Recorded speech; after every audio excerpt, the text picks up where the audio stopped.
si raccontano le solite storie, qui si dà voce a quelle dimenticate.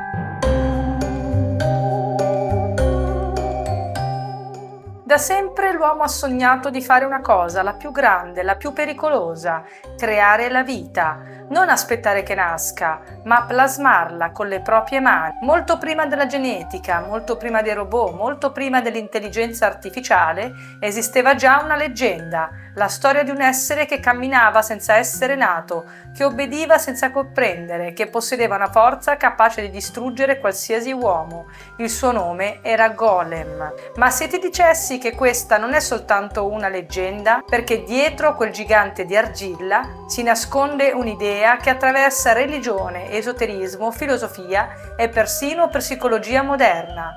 Un'idea che ci costringe a chiederci quanto potere abbiano davvero i nostri pensieri, perché secondo alcune tradizioni esistono idee capaci di prendere forma, idee che possono continuare a esistere anche quando chi le ha create non c'è più. Oggi ti porto in uno dei misteri più affascinanti mai raccontati, il mistero del golem e delle forme pensiero. Quando sentiamo questa parola immaginiamo subito un enorme uomo di argilla, ma in origine non era così. La parola golem compare già nell'antica tradizione ebraica e significa qualcosa di molto diverso. Indica una materia ancora incompleta, grezza, priva di forma definitiva, come un embrione prima di svilupparsi, oppure un blocco di argilla prima che lo scultore inizi a scolpirlo. È qualcosa che potrebbe diventare vita, ma che ancora non lo è. Ed è proprio qui che nasce la domanda: può l'uomo trasformare quella materia in qualcosa di vivo? Per alcuni la risposta era no, per altri esisteva un modo, un sapere che pochissimi avrebbero conosciuto, un sapere tramandato dalla Cabala.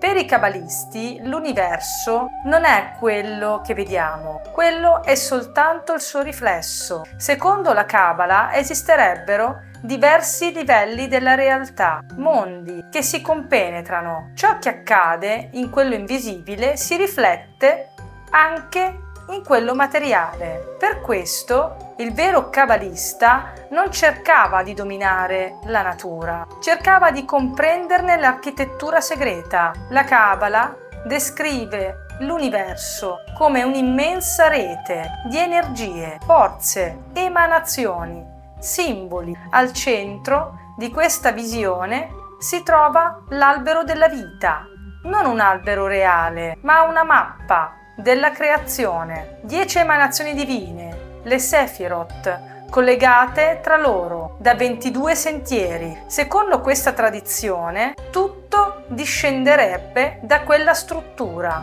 l'universo, l'uomo, l'anima, perfino la materia. Ed è proprio qui che nasce l'idea del golem, perché se tutta la creazione segue un ordine preciso, comprenderlo significherebbe avvicinarsi al mistero con cui Dio ha dato forma al mondo. Il golem non sarebbe allora una semplice creatura, ma il simbolo del tentativo più audace mai immaginato: comprendere la struttura stessa della creazione. Ed è proprio da questa convinzione che nasce la leggenda più famosa di tutte, quella del golem di Praga.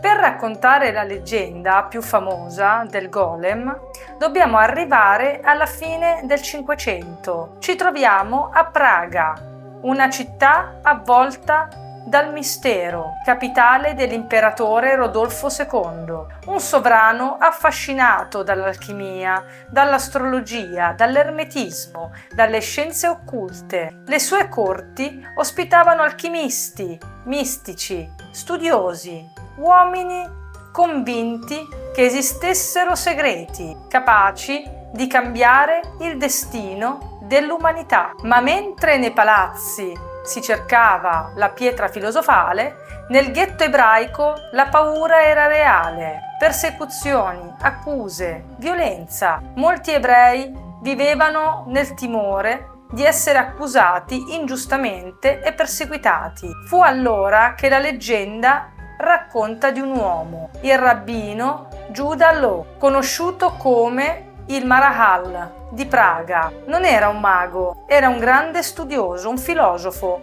un maestro della tradizione ebraica. Secondo il racconto, decise di fare ciò che nessun uomo avrebbe mai dovuto fare: creare la vita.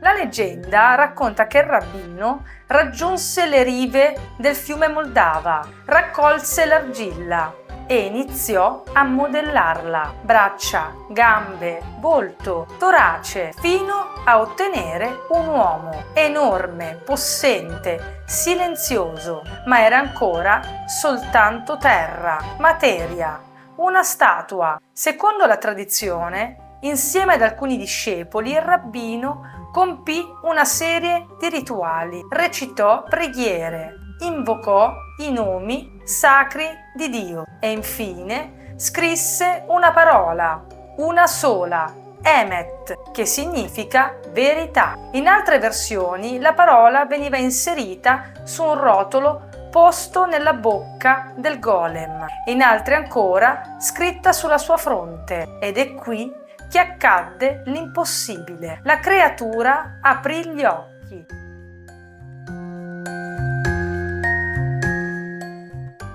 Il golem camminava, lavorava, obbediva, proteggeva, era incredibilmente forte. Nessun uomo avrebbe potuto fermarlo, ma gli mancava qualcosa. La cosa più importante: non aveva un'anima. Non conosceva la compassione, non provava amore, non provava odio, non prendeva decisioni, eseguiva ordini, soltanto ordini. Era la volontà del suo creatore trasformata in materia.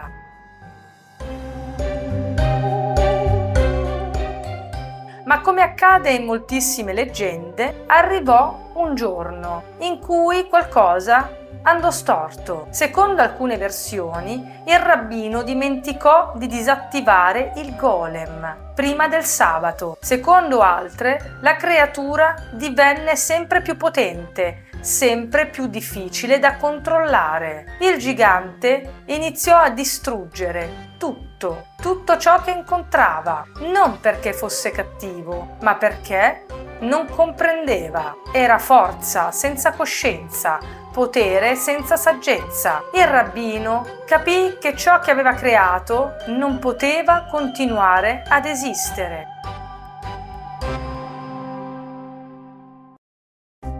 Per fermarlo si avvicinò alla creatura e cancellò una sola lettera, la prima, della parola Emet. Rimase Met, che in ebraico significa morto. Immediatamente il golem crollò, il corpo tornò ad essere argilla, silenziosa, immobile. Ma la leggenda non finisce qui, perché secondo molti racconti i suoi resti non furono distrutti, sarebbero stati nascosti nella soffitta della vecchia nuova sinagoga di Praga. E ancora oggi qualcuno si domanda se siano davvero rimasti lì ad attendere che qualcuno pronunci di nuovo la parola giusta.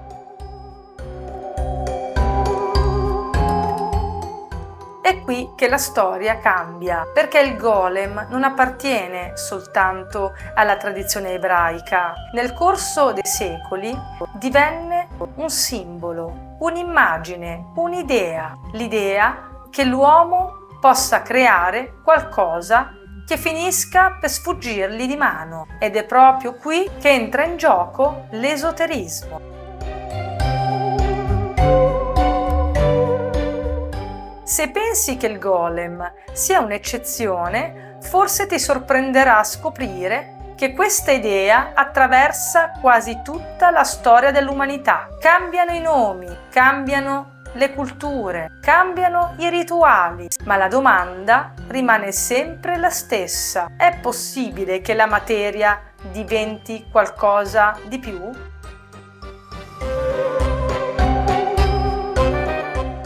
Nell'antico Egitto venivano deposti nelle tombe gli usbati, piccole statuette secondo le credenze religiose egizie che avrebbero accompagnato e servito il defunto nell'aldilà. Non erano semplici decorazioni, erano parte di una visione del mondo.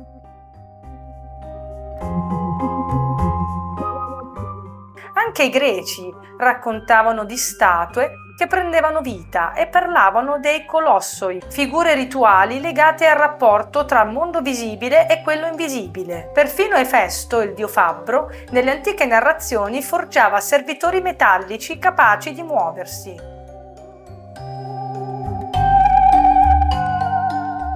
Poi troviamo le bambole rituali, presente con forme diverse in moltissime culture. Spesso vengono chiamate semplicemente bambole voodoo o spirit dolls, ma questa definizione racconta solo una piccola parte di una storia molto più vasta. In numerose tradizioni queste figure venivano utilizzate per protezione, guarigione, preghiera, oppure per rappresentare simbolicamente una persona all'interno di un rituale. L'idea era sempre la stessa, che un oggetto potesse diventare il punto di incontro tra la materia e l'intenzione.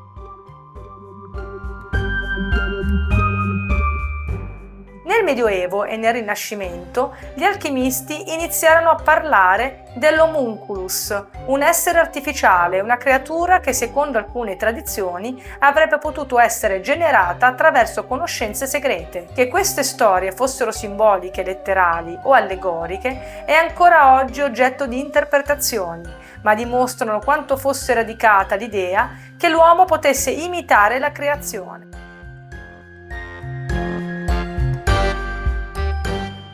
Ed è qui che ritorna il golem, non come una leggenda isolata, ma come un tassello di un mosaico molto più grande, un mosaico che attraversa continenti, religioni, tradizioni e migliaia di anni di storia. Forse non è un caso che civiltà così lontane abbiano immaginato qualcosa di così simile. Forse stavano cercando di rispondere alla stessa domanda: qual è il confine tra la materia e la vita?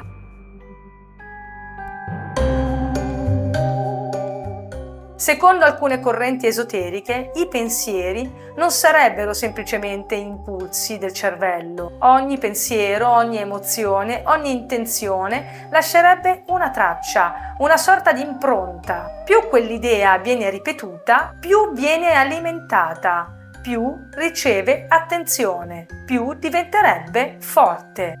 Queste vengono chiamate forme pensiero. Secondo queste tradizioni non sarebbero vive nel senso biologico, ma potrebbero acquisire una sorta di esistenza sul piano spirituale.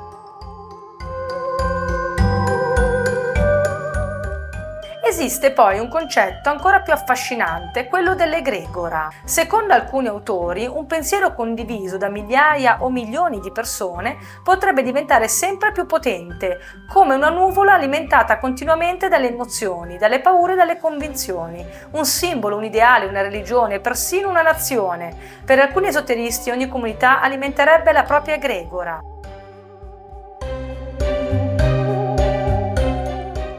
Esiste poi una storia ancora più misteriosa, quella delle tulpa. Nella tradizione del buddismo tibetano ha significati complessi e legati alla pratica meditativa. Nel corso del Novecento alcuni autori occidentali reinterpretarono questo concetto, cominciarono a parlare di entità generate attraverso una concentrazione mentale straordinariamente intensa, una descrizione molto diversa dall'insegnamento buddista originale che ebbe una grande influenza sull'esoterismo moderno. Ed è proprio questa interpretazione che molti mettono a confronto con il golem.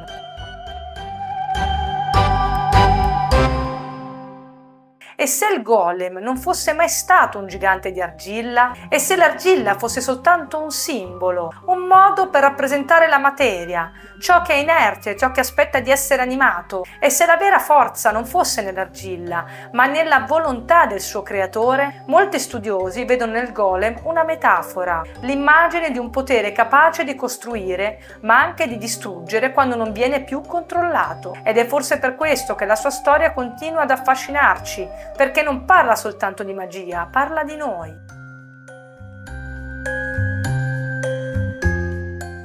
A prima vista sembrano storie molto diverse. Un gigante di argilla, un uomo costruito con parti di cadaveri, un robot, un'intelligenza artificiale. Eppure forse raccontano tutte la stessa storia, la storia dell'uomo che desidera superare i propri limiti, la storia di chi vuole creare, controllare, dare la vita.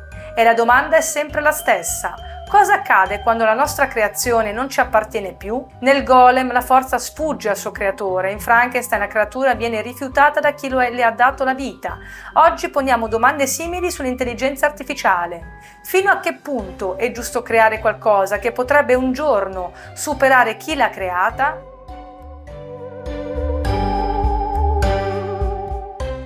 Forse il golem non è mai stato un manuale per creare una creatura, forse è sempre stato un avvertimento.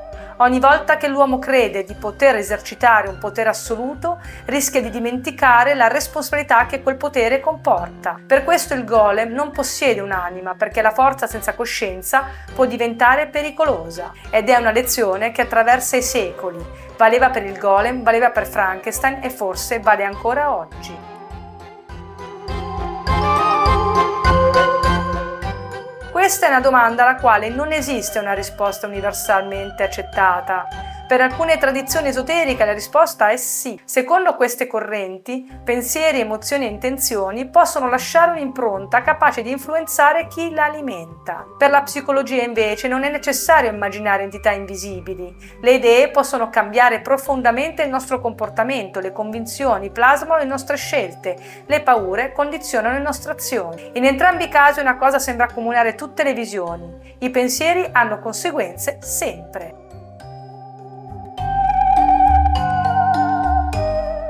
Forse il golem non sta aspettando nella soffitta della vecchia nuova sinagoga di Praga. Forse vive ogni volta che alimentiamo un'idea senza più metterla in discussione, ogni volta che una convinzione diventa più forte della nostra capacità di ragionare, ogni volta che qualcosa creato dalla mente umana inizia a guidare la mente stessa. Forse questa è la vera lezione del golem: non avere paura di ciò che non conosci, ma di ciò che crei senza comprenderne davvero le conseguenze.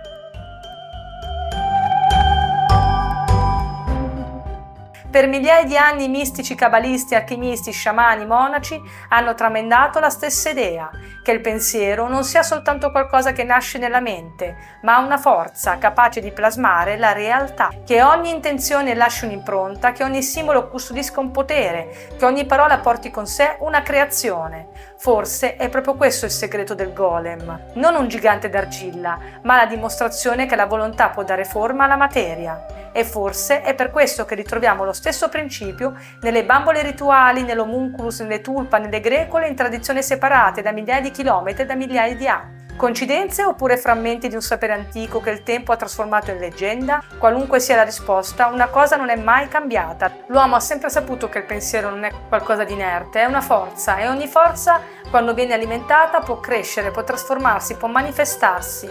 Forse è proprio per questo che i golem, le forme pensiero, le bambole rituali non appartengono soltanto al passato. Continuano a vivere ogni volta che una volontà prende forma, ogni volta che un simbolo diventa realtà, ogni volta che un pensiero viene alimentato, fino a diventare qualcosa di più. Forse il vero mistero non è se il golem sia mai esistito, ma quale forma stanno prendendo i pensieri che alimentiamo ogni giorno.